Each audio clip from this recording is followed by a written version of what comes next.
You are welcome once again. We are starting today your second topic. The topic is extreme nationalism, यानी उदारवादी राष्ट्रवाद या उदारवाद राष्ट्रवाद।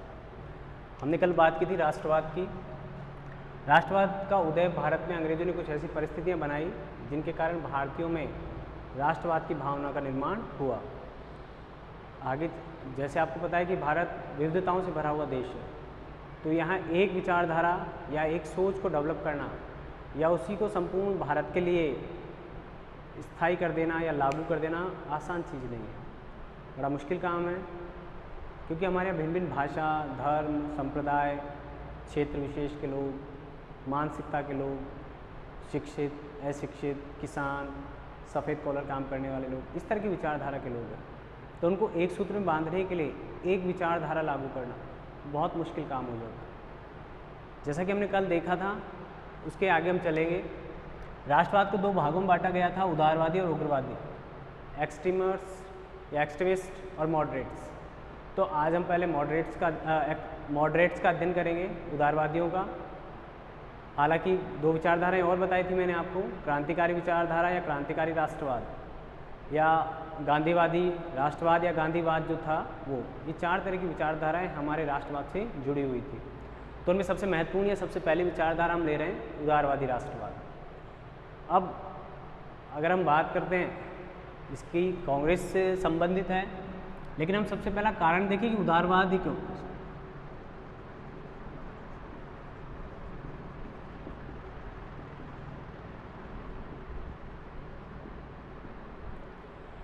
तो इसका कारण हमें ज़्यादा दूर जाने की आवश्यकता नहीं है। 1857 की जो क्रांति हुई, उस क्रांति के कारण हमने देखा कि वो एक सैनिक क्रांति थी, या सैनिकों के द्वारा सक्रिय रूप से ज़्यादा भाग जो लिया गया वो सैनिकों के लिए लिया गया था। और उसका परिणाम ये रहा कि उसे अंग्रेज़ों ने उस क्रांति का दमन कर दिया, या ऐसा कह दें कि वो क्रांति उतनी सफल नहीं हुई जितनी हम चाहते थे। हालांकि कुछ स्तर पर सफल रही, राष्ट्रवाद के उदय में एक पॉजिटिव उसका पक्ष ये भी है, लेकिन वो उतनी सफल नहीं रही। तो इसका कारण ये रहा, या हम कह दें इसकी असफलता से हमको ये प्रेरणा मिली या ये सबक मिला, हमको ये शिक्षा मिली, ये लेसन हमने सीखा कि अगर अंग्रेज़ों से किसी प्रकार से कोई कार्य करवाना है या अंग्रेज़ों का विरोध करना है, तो आप सैनिक ताकत के दम पर आप वह कार्य नहीं कर पाएंगे, क्योंकि अंग्रेज़ पूरे विश्व में शासन चल रहा है। सैनिक आधार पर बेहद मजबूत है, बहुत मजबूत है वो, या उनकी पॉलिसियाँ ऐसी हैं कि आप उनके खिलाफ ताकत के दम पर आप उन्हें पराजित नहीं कर सकते। इतने वर्षों से हम पर शासन कर रहे हैं, हमारी कमजोरियों का उन्हें बहुत अच्छे से पता है, कब किस व्यक्ति से सहायता वो ले सकते हैं, ऐसा उनको पूरा आकलन किया। मानसिक युद्ध मानसिक स्तर पर बहुत स्ट्रॉन्ग है, और मानसिक स्तर पर पहले युद्ध लड़ते हैं, अंतिम उपाय के तौर पर वो सैनिक युद्ध का प्रयोग करते हैं, उससे पहले वो अपने सभी हथियारों का प्रयोग कर सकते हैं।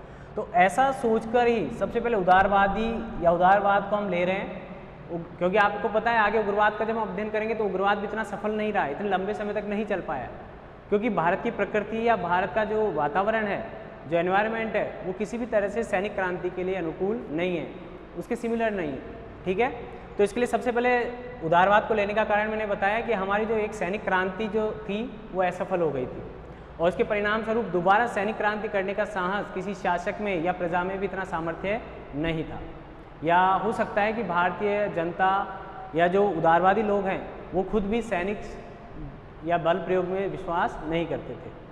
तो हम आगे चलें, ये मैंने आपको बताया। नेक्स्ट है कांग्रेस की स्थापना से उग्रवाद का संबंध है। कांग्रेस की स्थापना 85 में हुई, 1885 में, तब से लेकर 1905 तक, कुछ लोग 06 भी कह देते हैं, जब विभाजन हुआ कांग्रेस का 7 में, तो उससे पहले। तो 1905 से 1906 के बीच के दरमियान तक का कार्यकाल, यानी कांग्रेस की स्थापना के शुरुआती 20 साल उदारवादी कहलाते हैं, उदारवाद युग कहलाता है या उदारवादी काल कहलाता है।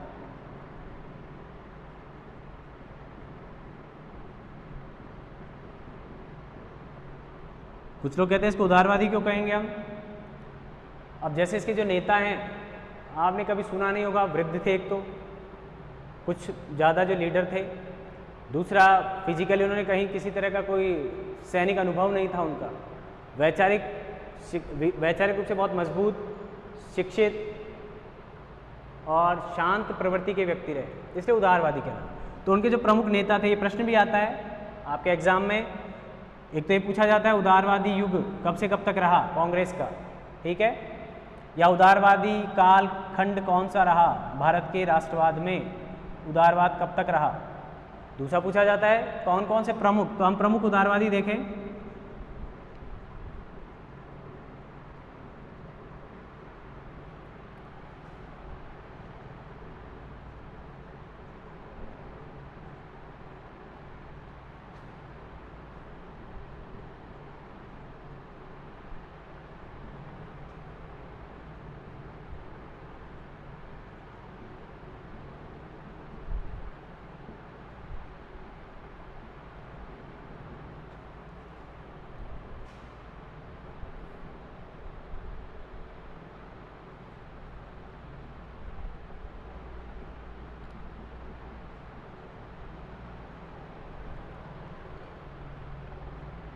ये प्रमुख लोग हैं या प्रमुख उदारवादी हैं। तो कांग्रेस के इन 20 सालों में कांग्रेस की अध्यक्षता इन लोगों के द्वारा ही की गई है। इनमें से 4 नाम लगातार 4 अध्यक्षों के हैं, तो वो आप ढूंढ कर रखेंगे। चारों नाम आए हैं कंटिन्यूसली, 85, 86, 87, 88, 1800 उन्होंने कांग्रेस की अध्यक्षता भी की है। तो ये मुख्य जो लोग हैं, और भी हैं, ऐसा नहीं है यही हैं, और भी बहुत सारे लोग हैं। तो ये खुद उदारवादी हैं, इसलिए इस प्रारंभिक 20 वर्षों के काल को कांग्रेस का या भारत के राष्ट्रवाद का उदारवादी काल कहा जाता है। तो ये प्रश्न आ जाते हैं, तो मैं आपको बताता चल रहा हूँ इन उदारवादियों पर प्रभाव किसका रहा।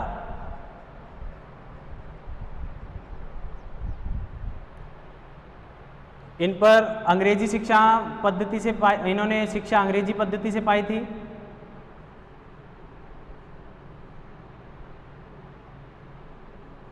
ठीक है, और उस पाई थी इसका मतलब ये नहीं है अंग्रेजी तो हमारे यहाँ बड़े बड़े लोगों ने बोल रखी है, आज भी बोल रहे हैं। तो अंग्रेजी तो हमारे यहाँ कहते हैं कि वहाँ तो स्वीपर भी बोल लेता है, तो इसका मतलब वो बड़ा राजनीतिज्ञ नहीं है, ऐसा हम कह सकते हैं। तो आप देखें इसमें, तो अंग्रेजी बोलने से मतलब नहीं है, इनका अंग्रेजी सभ्यता और संस्कृति से भी प्रभावित थे। यानी ये पूर्णतः है सिर्फ नागरिकता या रंग के आधार पर भारतीय थे, आंतरिक स्तर पर या अंदर से ये पूर्णतः अंग्रेज हो चुके थे। तो उस अंग्रेज पद्धति में शिक्षित होने, उससे प्रभावित होने के कारण ये उदारवादी थे। तो अंग्रेज उदारवादी क्यों नहीं हुए, ऐसा प्रश्न आता है फिर जब इसकी आलोचनाएं करेंगे हम। अगर ये उदारवादी हो गए इन 2 चीज़ों से, तो फिर अंग्रेज इतने उदारवादी क्यों नहीं थे हमारे प्रति, ऐसा प्रश्न आ जाता है। जब आलोचनाएं करेंगे तब वहाँ भी बात करेंगे। तो अंग्रेजी पद्धति में शिक्षित थे, इस कारण इन्होंने कांग्रेस का नेतृत्व किया। इन 20 सालों में ज़्यादातर अध्यक्ष यही लोग रहे, घूम फिर कर यही बने। इस कारण इस कालखंड को, 20 वर्ष का जो कालखंड है 1885 से लेकर 1905 तक का, इसे उदारवादी कालखंड के नाम से जाना जाता है। ठीक है, उम्मीद आपको समझ में आता होगा, आ गया होगा।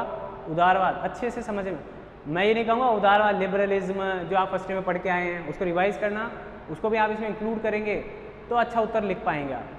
ठीक है, अभी हम भारत के परिप्रेक्ष्य में बात कर रहे हैं, तो उसको भी ऐड कर सकते हैं। नॉलेज अच्छी है, फर्स्ट ईयर में आपने अगर पढ़ा है अच्छे से, ये अभी काम आएगा, और इसको जब हम थर्ड ईयर में आप पढ़ेंगे तो वो भी आपके काम आएगा। तो अभी अच्छे से पढ़ते चलिए, बेस तैयार कीजिए, आगे काम आते चलेंगे। तो अब आगे हम, ये बातें हमारी हुई, अब आगे हम चलते हैं कि सिद्धांत क्या थे या ये किस तरह से काम करना चाह रहे थे, बात करते हैं।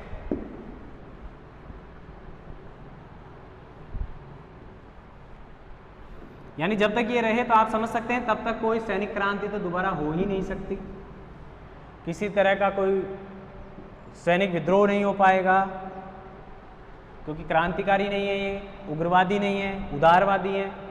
इनके सिद्धांत देखते हैं, इनके जो सिद्धांत थे या साधन थे, ये किन विचारों में विश्वास रखते थे, या उदारवादियों की क्या विशेषताएं होती हैं, कैसे होते हैं उदारवादी, दिखने में या विचारों में। तो पहला जो सबसे आता है,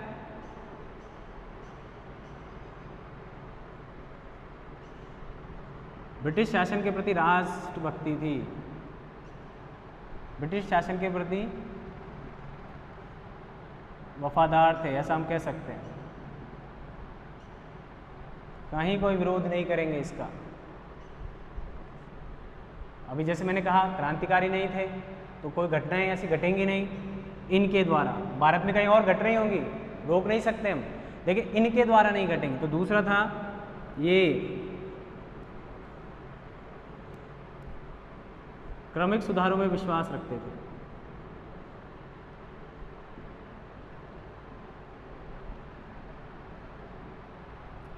जो तीसरा इनका था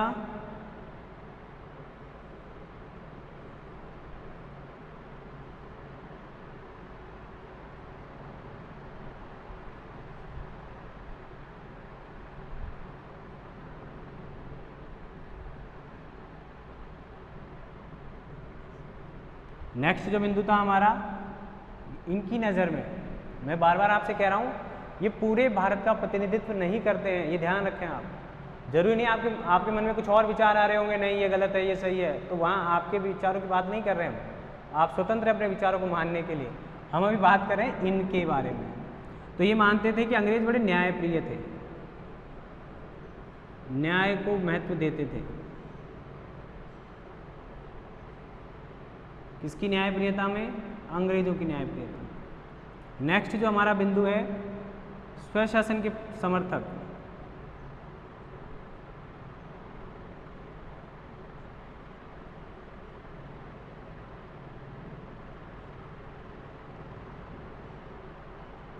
नेक्स्ट विधिक साधनों में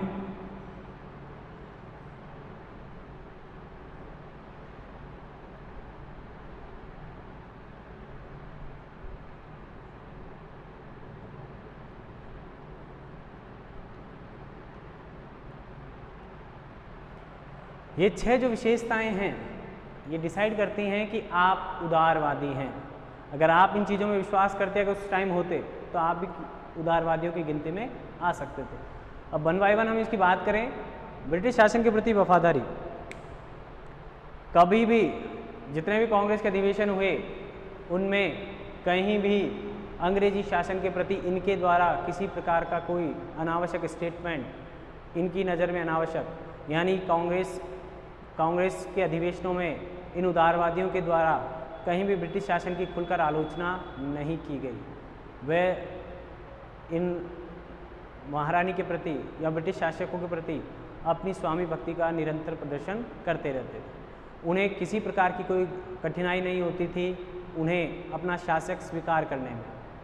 इसलिए हम कह रहे हैं कि ये उदारवादी हैं। उदारवादी का मतलब आपको पता है कि हर अच्छी बात को स्वीकार करना, यहाँ तक तो ठीक है, लेकिन अंग्रेज़ों के अत्याचारों की आलोचना भी नहीं करना उनका समर्थन कहलाएगा इनडायरेक्टली। तो इसलिए इनके विचारों में था कि वो किसी प्रकार की कोई आलोचना नहीं किया करते थे। उन्हें विश्वास था कि जो ब्रिटिश शासन है बहुत अच्छा है और ये जो कर रहे हैं बहुत अच्छा है। इन्होंने भारत में जो प्रशासन लाए हैं बहुत अच्छा लेकर आए हैं। इससे पूर्व इस प्रकार का एक उत्तर से दक्षिण और पूर्व से पश्चिम तक एक शासन के अंतर्गत कोई ला नहीं पाया था, इन्होंने ऐसा लाया, ऐसी इनकी मान्यता थी। आगे चलें। क्रमिक सुधारों में विश्वास करते थे। क्रमिक अपने आप में आप समझते हैं धीरे धीरे। तो जैसा कि मैंने बताया यहाँ पर ये रूढ़िवादी कहलाएंगे। रूढ़िवादी व्यक्ति जो होता है वो परंपराएं जैसी चल रही हैं उनको चलने दिया जाए। रूढ़िवादी जो व्यक्ति होता है वो परंपराओं को अचानक से बदलेगा नहीं, एकदम से बदलना नहीं चाहता है। जबकि जो क्रांतिकारी है या उग्रवादियों की अगर बात करें तो जो क्रांतिकारी हैं वो जो व्यवस्था चल रही है अगर उस व्यवस्था में किसी प्रकार की कोई कमी है, अगर वो हमारे उद्देश्य के अनुकूल नहीं है या हमारे राष्ट्र की आवश्यकताओं के अनुकूल नहीं है, तो उस व्यवस्था को धीरे धीरे परिवर्तित करने के बजाय वो चाहेंगे कि उसे एकदम से बदल दिया जाए। जबकि उदारवादियों की मान्यता थी कि एकदम से किसी भी परिवर्तन को वो लाना नहीं चाहते थे। वो पहले जो अनावश्यक या जहाँ पर मतभेद नहीं है ब्रिटिश सरकार के और उदारवादियों के, जहाँ मतभेद नहीं है, पहले ऐसे विषयों में परिवर्तन लाया जाए। सेना में सुधार हो, व्यवस्थापिका में सुधार हो, रोजगार की समस्याएं हो, सेना व्यय जो है वो भारतीय कोष से नहीं किया जाए, इस तरह के विचारों को बढ़ावा दे रहे थे, इस तरह की मांगे रखते थे। यानी और वो भी किस प्रकार, धीरे धीरे 1 रुपया या बीज से फिर छोटा पुष्प और छोटा पौधा बने, फिर बड़ा बने, फिर फल आए, फिर इस तरह की विचारधारा में विश्वास रखते थे। यानी क्रांतिकारियों में और इनमें इस बात को लेकर मतभेद था कि क्रांतिकारी आमूल चूल परिवर्तन लाना चाहते एक साथ, और उदारवादियों का क्या मानना था कि धीरे धीरे व्यवस्था में परिवर्तन लाया जाएगा। इनका मानना था कि वो स्थायी रहता है, एकदम से लाया गया परिवर्तन स्थायी नहीं हो सकता है, किसी प्रकार का दबाव डालकर लाया गया परिवर्तन स्थायी नहीं हो सकता है। धीरे धीरे जो विकास होगा वह ज़्यादा स्थायी होगा, ज़्यादा उसको मान्यता प्राप्त होगी, ऐसा ही उदारवादी मानते थे। तीसरा जो कारण है या जो सिद्धांत है, जिनकी मान्यता है उदारवादियों की, उसके अनुसार ब्रिटिश संबंधों के पक्षधर थे। उदारवादियों का मानना था कि, या उनका कथन रहता था कि भारत और इंग्लैंड के हितों में कहीं भी टकराव नहीं है। 1905 में जब अध्यक्षता की थी गोपाल कृष्ण गोखले ने, तो उन्होंने कहा था कि भारत का भाग्य ब्रिटेन के भाग्य के साथ जुड़ा हुआ है, चाहे वह अच्छे के लिए हो और चाहे वह बुरे के लिए हो। कहने का मतलब पूरी तरह से आश्रित थे। गोपाल कृष्ण गोखले या उदारवादी जो थे वो पूरी तरह से ब्रिटेन के साथ अपने को जोड़ कर रखते थे और ब्रिटेन के अच्छे के साथ भारत का अच्छा जो समझते थे और ब्रिटेन के बुरे के साथ भारत के बुरे को जोड़ कर देखते थे। यानी वो भारत और इंग्लैंड को अलग नहीं मानते थे। तो आप समझ सकते हैं कि उनकी मानसिकता या वो है उस समय क्या सोच, किस दृष्टिकोण से वो काम कर रहे थे। वो कहीं अलग नहीं मानते थे, उनको स्वतंत्रता की आवश्यकता नहीं थी, या वो परतंत्रता जो गुलामी जिसको कह देते हैं कई बार, वो उनको अखरती नहीं थी, ऐसा मान सकते हैं जब वो इतना संबंधों में पक्षधर हैं या संबंधों को बहाल रखना चाहते हैं। आगे देखिए आप, न्यायप्रियता में विश्वास। अब आप न्यायप्रियता में कैसे, उनका मानना था, उदारवादियों का मानना था कि अंग्रेज किसी भी व्यक्ति की जाति, उसका रंग, उसका नस्ल या उसका क्षेत्र देखकर उसकी योग्यता का निर्धारण नहीं करते। अगर वाकई में व्यक्ति में कोई योग्यता है तो वह उसका सबसे ज़्यादा सम्मान, सबसे पहले उसको आगे लाने का प्रयास करते थे। इन उदारवादियों का मानना था कि अगर एक बार आप अंग्रेजों का विश्वास जीत लेते हैं या आप अंग्रेजों के हित में कोई काम करते हैं या आप अंग्रेजों को अपने पक्ष में कर लेते हैं तो वह हमेशा के लिए आपके पक्ष में रहेंगे, ऐसी इनकी मान्यता थी। न्याय माना, उन्होंने न्याय के लिए कोई अच्छा काम किया होंगे, लेकिन अंग्रेजों के आने से पूर्व भी भारत में पंचायतों के माध्यम से न्याय हुआ करते थे, उसमें कोई किसी की शिकायत नहीं होती थी। लेकिन इनका मानना था कि अंग्रेजों ने ही हमें कर्मठता, स्वतंत्रता, समानता, योग्यता का वैल्यू समझना, ये सारी चीज़ें हमें अंग्रेजों की देन है। इसलिए इनका मानना था कि अंग्रेज एकदम न्यायप्रिय प्रजाति है और भारत के लिए भी वह अनुकूल रहेगी, भारत को किसी प्रकार की हानि नहीं होगी। तो वह किसी प्रकार का सेपरेशन नहीं चाहते थे अंग्रेज़ों में और भारतीयों में। वह उनको भारतीयों के द्वारा यानी उदारवादियों को अंग्रेज़ों से शासित होना अच्छा लगता था, या उनको किसी प्रकार की कोई दिक्कत नहीं थी, अंग्रेज़ों का शासन बना रहे। आगे देखिए, स्वशासन का समर्थन। अब स्वशासन आप समझ सकते हैं, स्वशासन, इसको दो भागों में कर लें अगर हम, स्वशासन। तो अगर हमसे कोई पूछे कि अगर आप स्वतंत्र हो जाओगे तो किसका शासन रहेगा, तब भी हमारा ही शासन रहता। लेकिन इनके स्वशासन का मतलब क्या है, ये एक डोमिनियन स्टेट चाहते थे, यानी ऐसा स्टेट जो आंतरिक मामलों में या अपने आंतरिक प्रशासन में या भारत के प्रशासन में पूर्णतः स्वतंत्र हो। आंतरिक जो शासन है या प्रशासन है,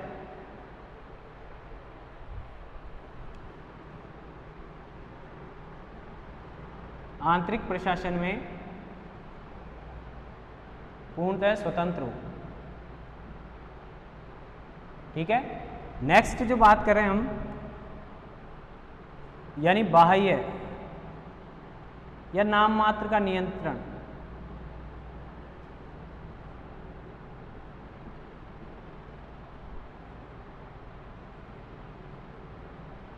ब्रिटिश सम्राट का रहे, सम्राट या रानी, महारानी, जो भी इनको पसंद आएगी, ठीक है, यानी राजमुकुट के नियंत्रण में रहे।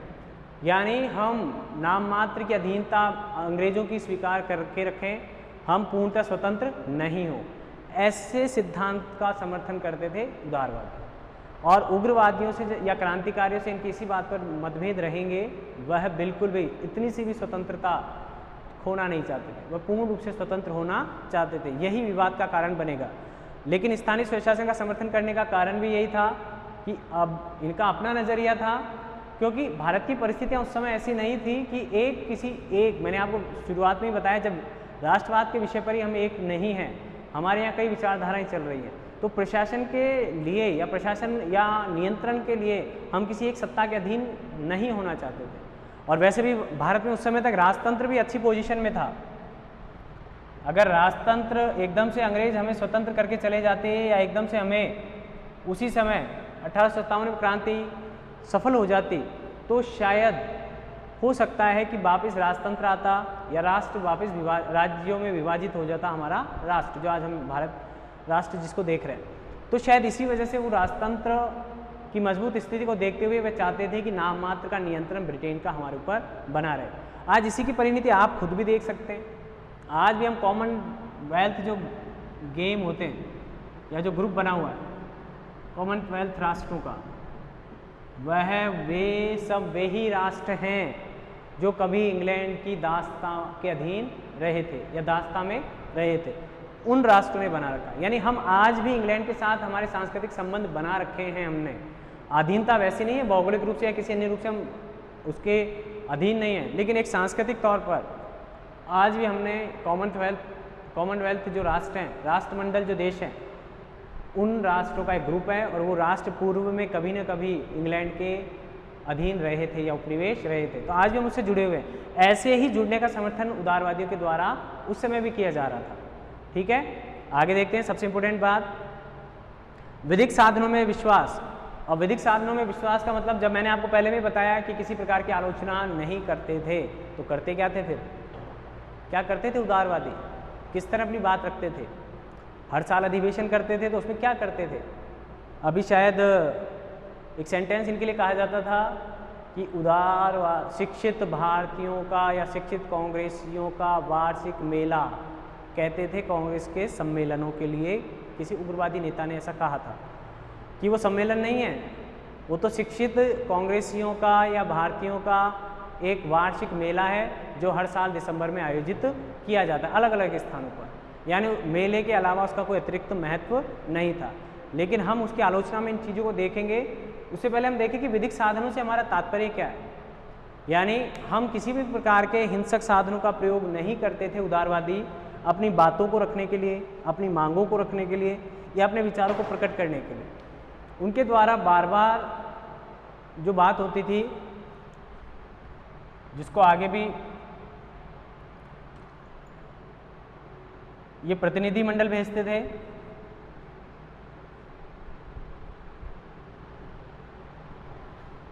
याचना करते थे, निवेदन पत्र भेजते थे, प्रार्थना पत्र भेजते थे, रिमाइंडर भेजते थे। अब रिमाइंडर की अंग्रेजी तो, हिंदी तो शायद मैं लिख देता हूँ, मुझे याद है, अगर सही है तो आप करेक्ट कर दें। अनुस्मारक पत्र कहते थे शायद, ये रिमाइंडर भेजते थे। इस तरह की खुलकर कभी आलोचना नहीं करते थे। अब इनमें कहीं भी ऐसा कोई है जिस पर अंग्रेजों को ऑब्जेक्शन हो सकता हो? ये सिर्फ कागजी कार्यवाही है, सिर्फ हाथी के दिखाने के दांत है। हालांकि इनका बिलीव है उदारवादियों का इसमें, प्रार्थना पत्र भेजना, याचना मंडल भेजना, याचनाएं भेजना, रिमाइंडर भेजना, फिर रिमाइंडर भेजना कि हमने आपको पिछली बार ये पत्र लिखा था, आपने उस मांगों पर कोई कार्यवाही की क्या? इस तरह के जो कार्यवाही करते थे वो करते थे।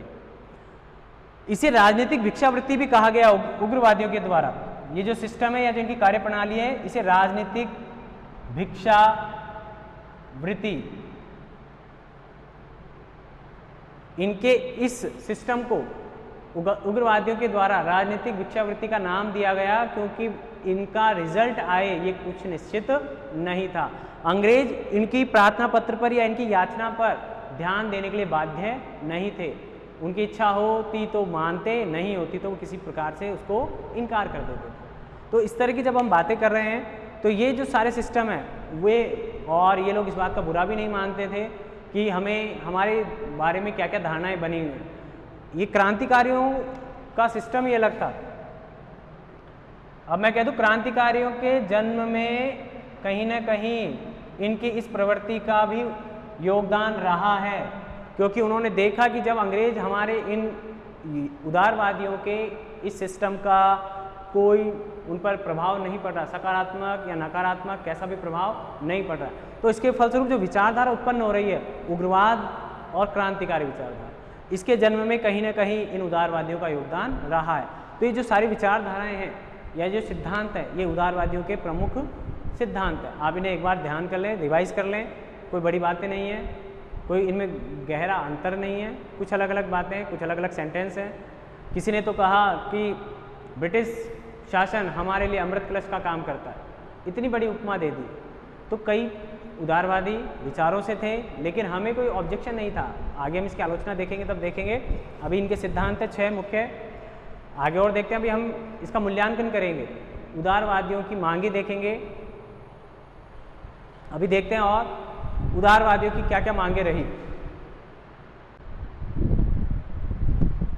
तो जो मांगे थी हम उनकी बात कर लेते हैं, एक बार इसको रिवाइज कर लें। ब्रिटिश शासन के प्रति वफादार थे, क्रमिक सुधार में विश्वास रखते थे, ब्रिटिश शासन संबंधों के पक्षधर थे, न्यायप्रियता में विश्वास रखते थे, स्वशासन की मांग की थी और विधिक साधनों में विश्वास रखते थे। आप सोच रहे होंगे सर इधर देख रहे, इधर नहीं देखते। आगे देखते हैं। तो इनकी जो मांगे थी, फिर उदारवादी करते क्या थे या उदारवादी का क्या योगदान रहा, उसको देखते हैं हम।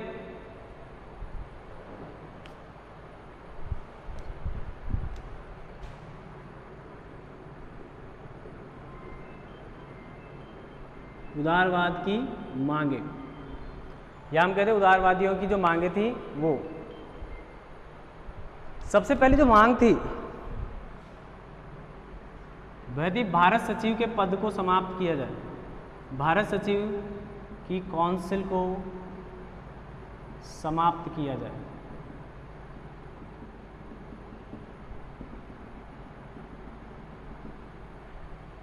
आप सोचेंगे कि समाप्त करने का क्या कारण है, भारत सचिव है, भारत के हितों को वहाँ इंग्लैंड में प्रस्तुत करते होंगे, लेकिन जो इसका खर्च था वो भारत की जनता पर भार था।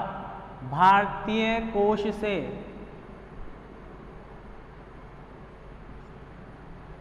भुगतान किया जाता था। तो भुगतान किया जाता था तो भारत की जनता पर करों की मात्रा बढ़ेगी, भारतीयों की आर्थिक स्थिति और ख़राब होगी, और छोटा मोटा खर्चा होता तो हम ऐसे डोनेट कर देते हैं, लेकिन बड़ी भारी राशि खर्च होती थी, पूरा ऑफिस चलता था वहाँ इंग्लैंड में, इसलिए उन्होंने मांग की कि इसको क्या कर दिया जाए, समाप्त कर दिया जाए। जो प्रांतीय व्यवस्थापिका थी, दूसरी मांग,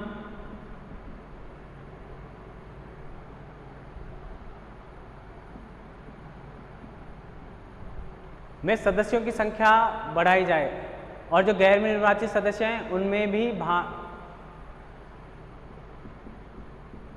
गैर निर्वाचित सदस्यों की संख्या बढ़ाई जाए और उनमें भी भारतीयों को महत्व दिया जाए।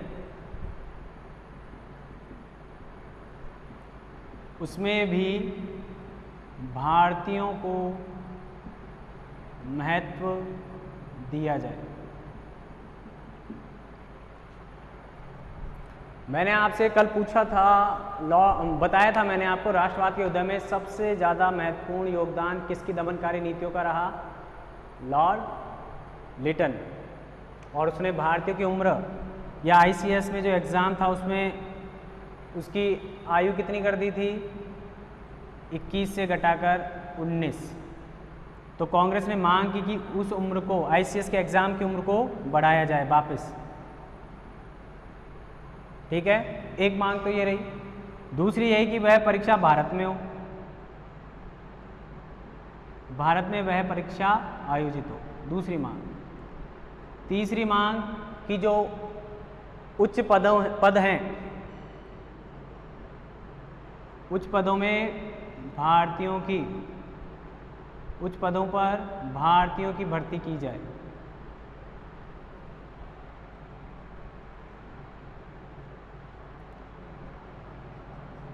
क्योंकि आप जानते हैं 1857 की क्रांति के बाद अंग्रेजों ने भारतीयों को उच्च पदों पर नियुक्ति देने से एक तरह से पीछे हट गए थे या कमी कर दी थी, देते ही नहीं थे, या अलग रेजिमेंट बनाते थे, उनके अलग घर होते थे। इस तरह के जो कुछ काम किए थे उन्होंने उस क्रांति के डर से कि आगे ना हो, तो उसके कारण भी भारतीयों में एक हीन भावना आ जाती थी। अच्छे अच्छे एग्ज़ाम पास किए, सुभाष चंद्र बोस ने भी एग्ज़ाम पास करने के बाद नौकरी ज्वाइन नहीं की थी।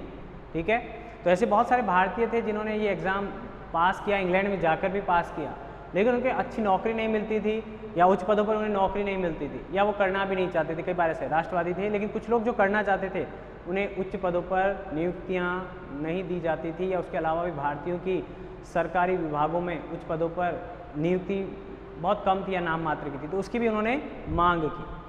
चौथी इन्होंने मांग रखी सैनिक कॉलेज खोले जाए। सैनिक कॉलेज खोलने की भी उदारवादियों ने मांग की, सैनिक कॉलेज खोलने की।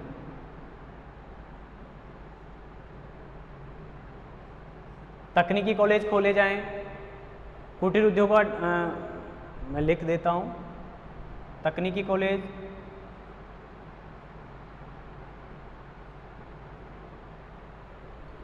तकनीकी कॉलेज खोले जाएं। उसके अलावा नेक्स्ट जो है करों की मात्रा व संख्या यानी दर, करों की दर व संख्या कम की जाए। जैसे कि नमक कर को हटाया जाए या उसको कम किया जाए, जो आगे जाकर गांधी जी ने करवाया, जैसा कि आपको पता है। तो ये हमारे बेस हमको याद रहने चाहिए। औद्योगिक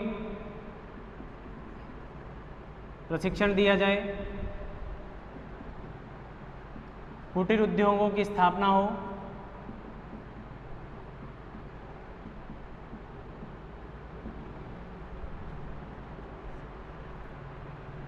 इस तरह की कुछ इनकी मांगे थी जो आगे जाकर हमारे, इसके अलावा साम्राज्यवाद की भावना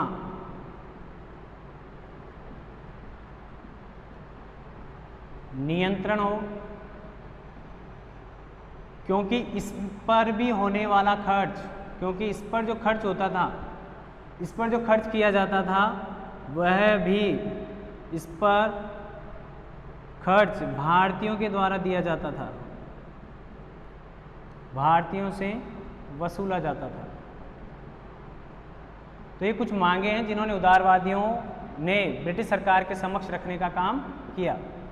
अब आप देख सकते हैं कि इनमें कहीं भी हमने स्वतंत्रता की मांग नहीं की है, कहीं भी हम अंग्रेजों का विरोध नहीं कर रहे हैं। जैसा कि हमने बात की थी, क्रमिक सुधारों में विश्वास रखें। हम धीरे धीरे इन जहाँ पर किसी प्रकार का मतभेद नहीं है, ऐसे क्षेत्रों में उनसे सहयोग की अपेक्षा कर रहे हैं।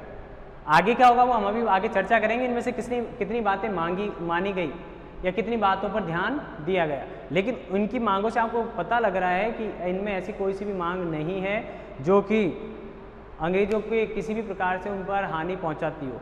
ये मांगे ऐसी है जो भारत के आर्थिक हितों के लिए जरूरी हैं, आर्थिक रूप से भारत को मजबूत करेंगी, भारत में रोजगार की समस्या को दूर करेंगी, भारतीयों के आत्मसम्मान के लिए या भारतीयों के द्वारा जो कार्य किया जा रहा है उसके लिए काम करेंगे। आगे देखें, एक और मांग रह गई थी इनकी,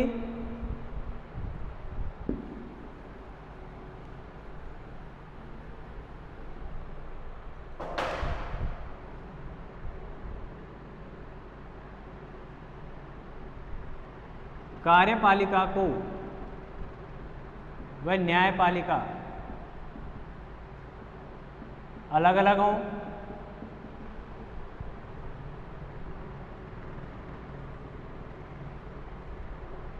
ज्यूरी व्यवस्था लागू हो, ज्यूरी व्यवस्था लागू, इस तरह की मांगे रही हैं इनकी उदारवादियों की। ठीक है, अब आगे देखते हैं इनके, अगर हम उदारवाद का मूल्यांकन करते हैं, इसके क्या बेनिफिट्स रहे, क्या इसके लॉसेज रहे, इनकी चर्चा करेंगे। क्योंकि उदारवाद ही इतना सक्षम होता या उदारवाद अपने आप में इतना पावरफुल होता तो शायद भारतीयों को उग्रवाद की ज़रूरत नहीं पड़ती। तो कुछ कमियां इसमें भी रही हैं, हम उन कमियों का अध्ययन करेंगे। अभी देखते हैं क्या क्या कमियां रही उसमें। अब हम कांग्रेस का, अगर हम उदारवादियों का मूल्यांकन करें तो हमें उसके गुण और दोषों दोनों को देखना होगा। उस दोनों को देखते हुए हम स्पष्ट तौर पर डिसाइड कर सकेंगे कि वास्तव में ये हमारे लिए उपयोगी रहे या हमारे लिए किस तरह का कोई योगदान दिया राष्ट्रवाद में। आइए हम देखते हैं। जो सबसे पहले हम इसके गुणों को देखेंगे। अगर आपने देखा होगा कि अगर ये अपने आप कोई भी विचारधारा भारत में, एकमात्र ऐसी विचारधारा कोई भी नहीं है जो पूरे भारत में संपूर्ण रूप से लागू की जा सके। ये बात हमने पहले भी कही है। तो इसमें कुछ अच्छाइयाँ भी थी जो आज भी हमारे यहाँ लागू हैं या जिन्होंने आगे जाकर बहुत अच्छा काम किया, और कुछ कमियाँ भी थी जिनकी वजह से अन्य विचारधाराओं को आगे बढ़ने का या भारत में लागू किए जाने का मार्ग प्रशस्त हुआ। सबसे बड़ी जो बात थी उदारवादियों की, इन्होंने राजनीतिक जागृति लाने का काम किया। भारत, जैसा कि हमने बात की थी कि कांग्रेस से पहले भी कुछ संगठन थे, कांग्रेस के अलावा भी कुछ संगठन थे, तो यानी भारत में एक तरह की जो राजनीतिक जागृति थी उसमें कहीं ना कहीं इन उदारवादियों का योगदान रहा है। ऐसा नहीं है कि कांग्रेस की स्थापना के समय ये उदारवादी आगे आए हैं। कांग्रेस की स्थापना से पूर्व भी जिन लोगों ने जो राजनीतिक संगठन बनाए वह सब उदारवादी, ज़्यादातर उदारवादी विचारधारा के व्यक्ति थे। कांग्रेस ने एक मंच उपलब्ध करवाया और ये वहाँ एकत्रित हुए। यानी जो उदारवादियों का जो सबसे बड़ा योगदान है वो भारत में राजनीतिक जागृति या राष्ट्रीय जागृति लाने का काम करना था। यानी उन्होंने ये काम किया, लोगों में राजनीतिक और राष्ट्रीय भावनाओं को डेवलप करने का जो काम किया वो उदारवादियों ने किया। बड़े अच्छे से किया, क्योंकि बहुसंख्यक भारत में उदारवादी विचारधारा के व्यक्ति हैं। आज भी भारत में बहुसंख्यक जो व्यक्ति हैं या बहुत बड़ी संख्या में जो लोग हैं वो उदारवादी विचारधारा का समर्थन करते हैं। दूसरी जो है शिक्षा का प्रसार, यानी भारतीयों ने देखा कि 1857 की जो क्रांति थी उसकी असफलता में अशिक्षा या अपने अधिकारों के प्रति जागरूकता में जो कमी थी वह एक प्रमुख कारण था। तो इन उदारवादियों ने समय समय पर गोपाल कृष्ण गोखले हों या अन्य कोई व्यक्ति हों, मदन मोहन मालवीय हों या कोई अन्य व्यक्ति, इन्होंने अपने अपने स्तर पर विश्वविद्यालय खोले, स्कूल कॉलेज खोले, अंग्रेजी शिक्षा, संस्कृत या जो भी आपकी मदर टंग रही है उसमें एजुकेशन देने का इन्होंने काम किया, मातृभाषा जिस कह सकते हैं। उनमें शिक्षा के माध्यम से शिक्षा के माध्यम से विचारों को बढ़ावा देने का काम किया। कॉलेज खोले गए, राष्ट्रवादी विचारों को बढ़ावा दिया गया, आदि आदि काम इन उदारवादियों ने किए। नेक्स्ट जो था संपूर्ण भारत का प्रतिनिधित्व, यानी जब उदारवादियों का कोई सम्मेलन होता, कांग्रेस का हो या चाहे उनका व्यक्तिगत हो या किसी अन्य संगठन के माध्यम से हो, तो संपूर्ण भारत से, संख्या कम रहो ज़्यादा रहो, लेकिन संपूर्ण भारत से अलग अलग प्रांतों से प्रतिनिधि आते थे, अपने विचारों को रखते थे, विचारों में सामंजस्य आता था। उत्तर से दक्षिण के जो लोग आते थे या दक्षिण से उत्तर के जो लोग आते थे, उन सब के जो विचार अलग, वो अपने विचार रखते, इनके माध्यम से ये अपने विचार रखते, और यहाँ इस मंच पर इन उदारवादियों के माध्यम से उन विचारों में जो भिन्नता थी या जो डिफरेंस होता था उसे दूर करने का प्रयास किया जाता था। तो इस प्रकार इन्होंने संपूर्ण भारत को एक सूत्र में बांधने का काम किया। नेक्स्ट जो बिंदु है, राष्ट्रीय आंदोलन की जो नींव रखी वह उदारवादियों ने रखी। चाहे बाद में उग्रवादी आ गए हों, क्रांतिकारी आ गए हों या गांधी जी आ गए हों, लेकिन जो सबसे पहला जो बेस तैयार किया वो उदारवादियों ने किया। क्योंकि उन परिस्थितियों में, जिन परिस्थितियों में राष्ट्रवाद जन्म ले रहा है, अगर उन शुरुआती चरणों में ही अगर हम एक स्थापित सत्ता के विरुद्ध खड़े हो जाते, ऐसा मेरा मानना है, इनका भी यही मानना था, तो शायद यह आंदोलन वहीं कुचल दिया जाता। आपको पता है कि कांग्रेस की स्थापना में एओ हुम ने बड़ा योगदान दिया, जो कि भारतीय नहीं हैं। शायद भारतीय होते तो अंग्रेज उसके प्रति और कठोर हो सकते थे। तो ये जो इसके कुछ अच्छे गुण हैं, कुछ विशेषताएं हैं जो कि इनके उदारवादियों के योगदान के रूप में हमें ध्यान रहनी चाहिए। अच्छाइयाँ हैं जिनको हम ध्यान रखेंगे, लेकिन इसका मतलब ये नहीं है कि ये अपने आप में पूर्ण है। इसमें भी कुछ कमियाँ थी उदारवाद में भी, या उदारवादियों ने भी कुछ ऐसे क्षेत्र थे जहाँ बेहतर काम नहीं किया है। सबसे पहला काम तो यही था कि इस पर जो ठप्पा लगा हुआ है या जिसकी जो सबसे बड़ी आलोचना होती है, उसके लिए कहा जाता है कि यह मध्यम वर्ग का वर्चस्व था इन उदारवादियों में। मध्यम वर्ग का मतलब उच्च शिक्षित, नौकरी पेशा भी हो सकते हैं, वैचारिक रूप से ज़्यादा समृद्ध, लेकिन कौन नहीं है इसमें? जो निम्न वर्ग के लोग हैं या राजा महाराजा जो जिनको हम कह सकते हैं, मतलब प्रशासक वर्ग भी इसमें शामिल नहीं है और निम्न वर्ग के लोग भी इसमें शामिल नहीं है। कुल मिलाकर एक जो मध्यम वर्ग जो नई नई जिसने एजुकेशन प्राप्त की है, नए नए क्षेत्रों में उसने अपना प्रतिनिधित्व शुरू किया है, पार्टिसिपेट करना शुरू किया, उन लोगों की ही ये उदारवादियों का एक संगठन है, जिन्होंने एजुकेशन बहुत अच्छे से प्राप्त कर ली थी। आगे देखें, सीमित भागीदारी, जैसा कि हमने ऊपर किया, सीमित भागीदारी का मतलब हो गया इसमें किसान नहीं है, किसानों का प्रतिनिधित्व करने वाला नहीं है कोई, मजदूरों का प्रतिनिधित्व करने वाला कोई नहीं है, अशिक्षित, असाक्षर अगर मैं कह दूं, शिक्षित तो ऐसे लोगों का कोई वर्ग नहीं है, उन्हें किसी भी प्रकार से इसमें शामिल किया गया नहीं है। आप देख सकते हैं कि ये जो भागीदारी की गई है या जो उदारवाद प्रारंभ किया गया, अब आप देखिए इनमें बहुसंख्यक लोग, मध्यम वर्ग सीमित मात्रा में, सीमित संख्या में, और ये बहुसंख्यक लोग हैं। ये जो वर्ग है ये बहुत बड़ी संख्या का प्रतिनिधित्व करता है, ये लोग इसमें शामिल नहीं है। इसलिए भी इसकी आलोचना की जाती है कि जब भारत का एक बहुत बड़ा वर्ग या उनका कोई प्रतिनिधि इसमें शामिल नहीं है, तो यह किस प्रकार से भारतीयों की संस्था या भारतीयों का प्रतिनिधित्व ये उदारवादी कर रहे हैं। आगे देखें आप, इसके बाद है सरकार का प्रतिनिधित्व करते हैं। ऐसा कहा जाता है कि ये लोग सरकार का प्रतिनिधित्व करते हैं, क्योंकि मैंने आपको भी बताया इनकी कोई भी ऐसी मांग नहीं थी जिसमें सरकार का इनके प्रति कोई विरोध उत्पन्न होता हो, या ऐसा इनडायरेक्टली हम कह सकते हैं कि सरकार जो चीज़ मनवाना चाहती है ऐसी ही मांगे उदारवादी रखते थे। सरकार, ब्रिटिश सरकार को ज़्यादा परिश्रम नहीं करना होता था उन मांगों पर या उन लोगों को अपने पक्ष में रखने के लिए। ये स्वतः ही सरकार के पक्ष को या उसके मूड को जानकर अपनी मांगे रखते थे। इनको खुद को भय रहता था कि वो मांग मानी जाएगी या नहीं मानी जाएगी। सरकार के विचारों का समर्थन करते थे या उसी के अनुसार अपने विचार बनाते थे कि सरकार से हमें समर्थन मिल जाएगा, हम ऐसे विचारों का समर्थन करें। इसके अलावा इंग्लैंड, आपको पता है सबसे पहला बिंदु हमने यही देखा था, साम्राज्यवादियों के साथ इनकी जो आस्था थी वह इंग्लैंड के साथ थी, और इंग्लैंड के साथ होने के कारण, इंग्लैंड के साथ राजभक्ति होने के कारण ये कभी भी इंग्लैंड के विरोध में नहीं आए। और हमें स्वतंत्रता चाहिए थी, हम किसी भी तरह से स्वतंत्रता से कम नहीं चाहते थे। भारतीय अंग्रेजों के अत्याचार से इतने परेशान थे, इतने दुखी हो चुके थे कि वह किसी भी कीमत पर नाम मात्र का भी ब्रिटिश शासन नहीं चाहते थे। और जबकि उदारवादियों की आस्था ब्रिटिश शासन के प्रति थी, राजभक्ति थी, वफादारी थी, तो यहाँ पर भी उन लोगों ने इनकी आलोचना की है। और भी बहुत सारी आलोचनाएं रही हैं, जैसे ये लोग कहीं से भी एक्टिव नहीं माने जा सकते थे। ये साल में मात्र एक बार वार्षिक सम्मेलन के समय थोड़े से सक्रिय होते थे, उसके बाद इनके माध्यम से एक अशांति या कह दें नीरसता इनके माध्यम से भारत में प्रसारित होती थी। कोई ऐसा एक्टिव काम ये नहीं करते थे जिसको आम जनता का या जन सामान्य का समर्थन प्राप्त होता हो। आप देखेंगे कि इनके आधार पर हम कह सकते हैं कि उदारवादियों की कुछ कमियां रही, कुछ खूबियां रही। हम उन खूबियों को ध्यान में रखते हुए आगे अपना अध्ययन जारी रखेंगे।